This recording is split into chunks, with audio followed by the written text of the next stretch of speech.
kanthi kawontenan ingkang mirunggan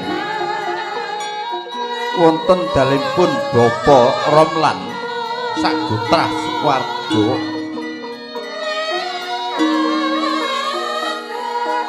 ing mriki keparenga kula minangka sesule saking para kadang Surya Laras ingkang mijil saking dukuh epuh tlatah pemerintahan nggih menika Krebet Jambon ingkang samangke samya makara sangkut dumegut wonten dalipun Bapa Romlan sak keluarga wonten ing dukuh tlatah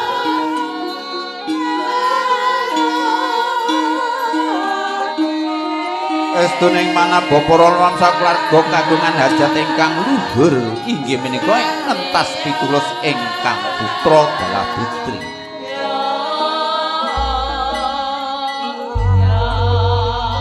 ingkang samangke sampun dipun jatuh krama kalian priya saking mancanegari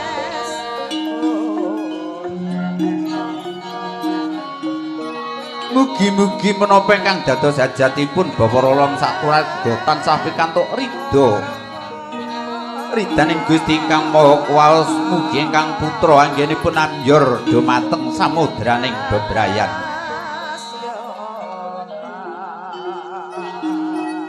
manggya kawilujengan donya ngantos ing delahan lan mugi kadadosna keluarga ingkang ayem tentrem guyub rukun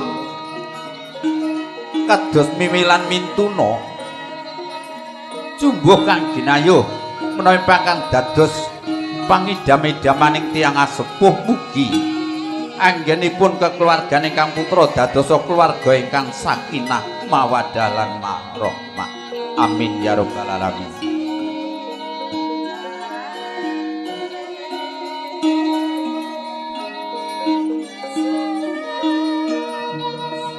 kanthi kawontenan ingkang kebak Edi lan Penny sinengkuyung para sanak kadang mitra kanan kiring kawistara wontenipun dalemipun Bapa Romlan para sanak kadang keluarga samiya manunggal tekad memuji wonten ngarsaning Zat Gusti Ingkang Maha Kuwasa estuning manan nyuwun mugi Gusti Allah tansah paring kaberkahan kinabulan menawi pangendados hajatipun Bapa Romlan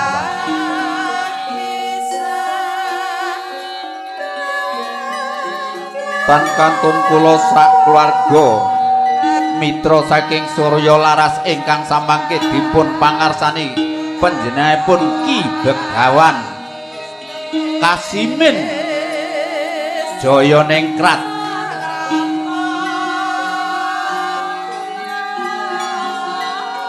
mugi-mugi panyengkuyung pun Ki Bapa Kasimin wonten ing dalem mriki menggana manggana kawilujengan karahayon ingkang estu dipun idi dening Gusti Kang Maha Widi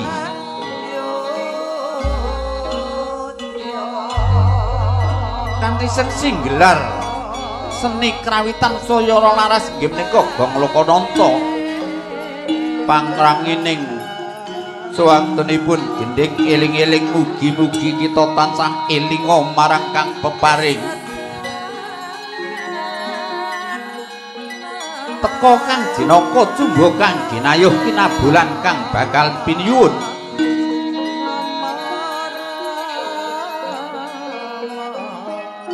kanthi seksi dinten punika mugi-mugi sedaya warga Krebet lumebering platang dumawahi dumateng para warga Surya Laras manggya kawilujengan selami-lamiya kanthi gelar budaya seni krawitan wonten Widawati cacahipun wonten 6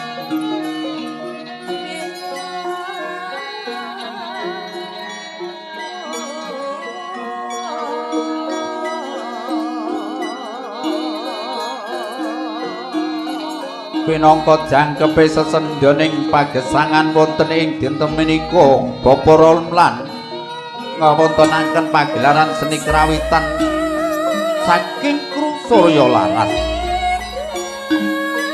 minangka pasegan panghibur dumateng para tamu agung kakung Samono Putri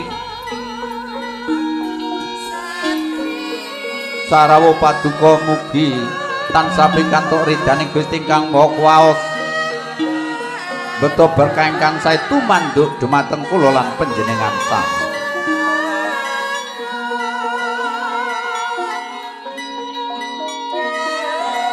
Pramila saking punika keparenga kula ngaturaken agunging panuwun ingkang tanpa pepindhan sowan kula sak kanca wonten ing dalem mriki. Mugi katamya kanthi legawa legawaning penggalih kasdu paring pangapura sedaya saking kekirangan saking kawula sak kanca.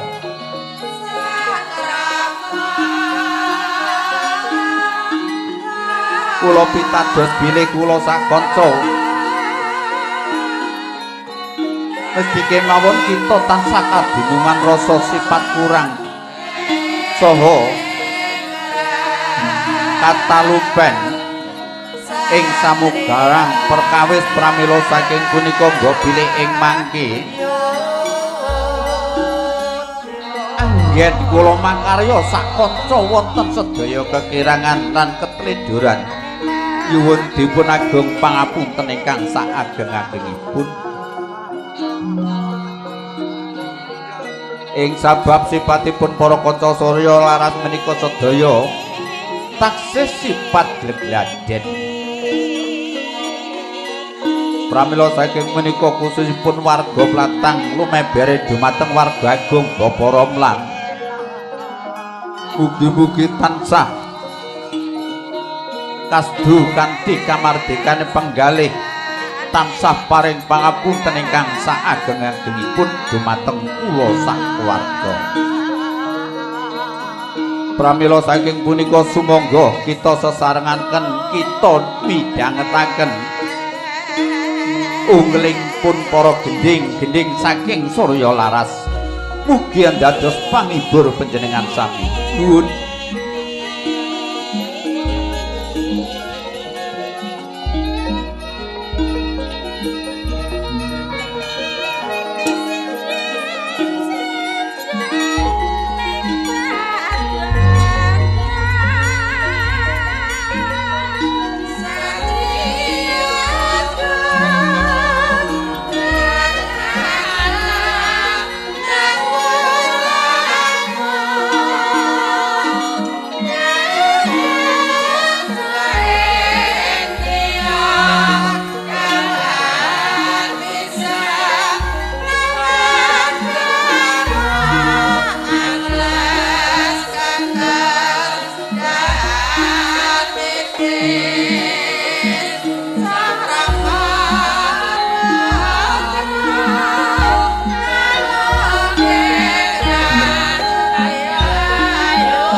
Putri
Nggih, matur suwun sanget sampun suwuk nggih menika ladrang eling-eling katampen ricik-ricik Banyumasan.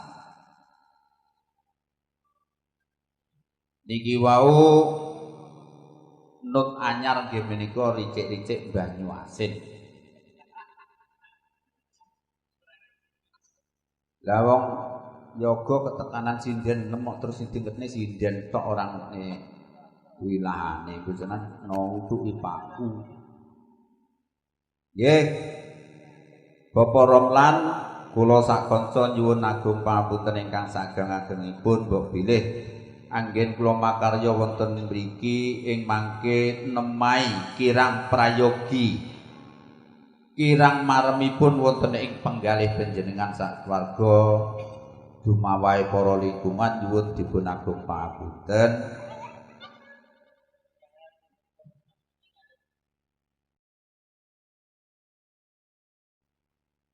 Iki kok ngarep iki bocah-bocah iki kok geger kabeh iki. Apa sing direbut? Kuwi yo njumuk sairis-sairis ngono kok. Pramila saking punika mawantu-wantu saha saranipun saking para warga mbok bilih wonten sikap kirang merananing penggalih. Kula sak kanca cadhong deduka lan cadhong dawuh kanthi legawa pramila saking punika ampun ngantos tidha-tidha panjenengan sinambetan kalian para kanca Surya Laras.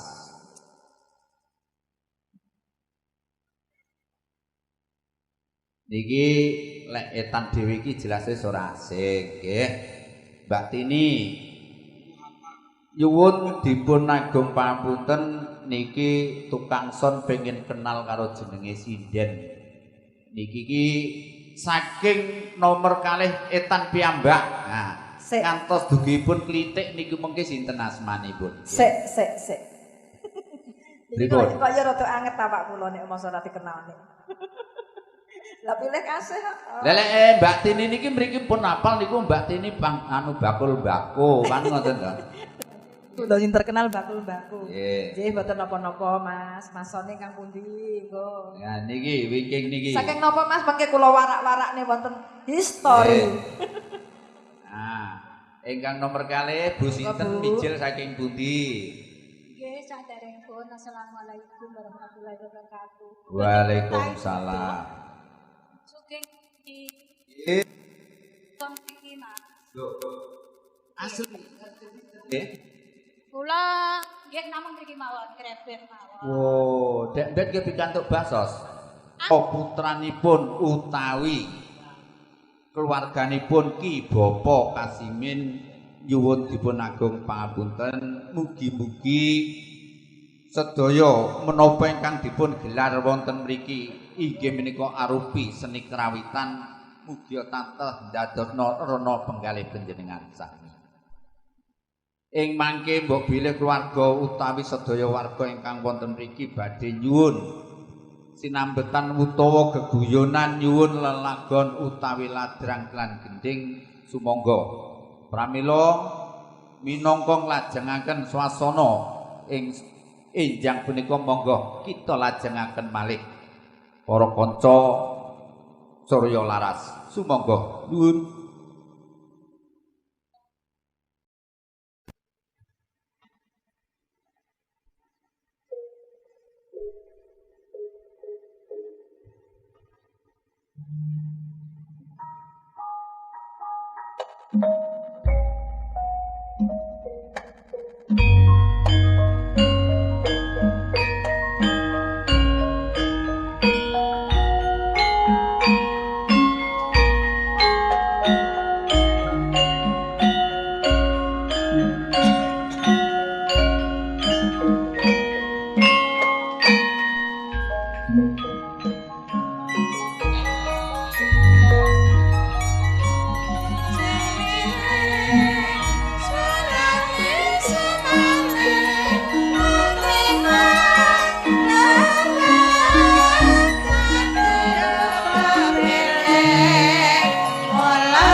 Sampai